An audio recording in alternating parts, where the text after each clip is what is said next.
माननीय मनोज जरांगे पाटील, प्रथमतः मी आपले हार्दिक अभिनंदन करतो की स्वर्गवासी बाळासाहेब ठाकरे यांच्यानंतर मुंबई बंद पाडण्याची हिंमत आपल्यात होती व ती आपण आपल्या कर्तृत्वाने सिद्ध करून दाखवली. जरांगे पाटील, आपल्या मराठा आंदोलनाला यश मिळाल्याची सर्वात मोठी पावती म्हणजे दुसऱ्या दिवशी महाराष्ट्राचे मुख्यमंत्री माननीय देवेंद्र फडणवीस साहेब यांनी शिवरायांच्या पुतळ्याला अभिवादन करतानाचा फोटो टाकून कोट्यावधी रुपये खर्च करून जाहिरात केली. मी एक पत्रकार म्हणून आपणाला वडिलकीच्या नात्याने सांगू इच्छितो की ज्यावेळी कोणताही सामाजिक कार्यकर्ता आंदोलन करतो आणि जनता त्याला पाठिंबा देते, त्यावेळेस राज्याचे गुप्तचर खाते, पोलीस यंत्रणा त्या कार्यकर्त्याच्या प्रत्येक हालचालीवर बारीक नजर ठेवून असते. यामध्ये आणखी एक महत्त्वाचा भाग असतो, तो म्हणजे काही बिकाऊ पत्रकारांमार्फत आपणाला वारंवार एकच प्रश्न वेगवेगळ्या मार्गाने विचारून आपणाविषयी संभ्रम निर्माण करण्याचा देखील प्रयत्न केला जाऊ शकतो.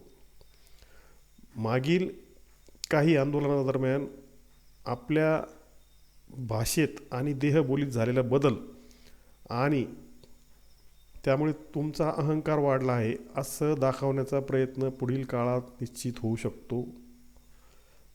त्यामुळे मी आपणास विनंती करू इच्छितो की ज्येष्ठ समाजसेवक अण्णा हजारे यांच्यासारखे काही दिवस मौन पाळून सरकार, इतर समाजातील ओबीसी नेते आणि न्यायालयीन प्रक्रिया यांच्याकडून काय प्रतिक्रिया येते हे पाहून त्यानंतर आपण आपले कुठल्याही विषयावरील प्रतिक्रिया विचारपूर्वक व संयमाने देणं गरजेचं आहे असे मला वाटते.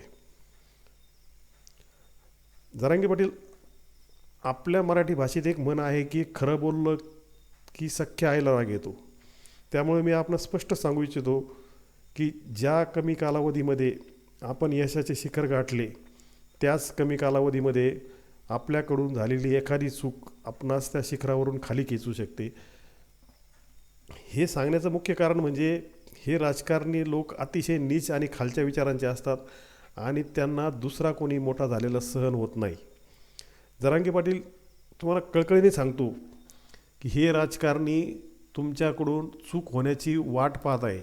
त्यामुळे मीडियासमोर बोलताना व खाजगीत देखील बोलताना तुमच्या बोलण्यातून अहंकारीपणा किंवा संभ्रम निर्माण होईल असं कुठल्याही प्रकारचं कृत्य तुम्ही शक्यतो टाळावं, हीच एक तुम्हाला कळकळीची विनंती आहे. आपला एक हितचिंतक पत्रकार संतोष गायधने.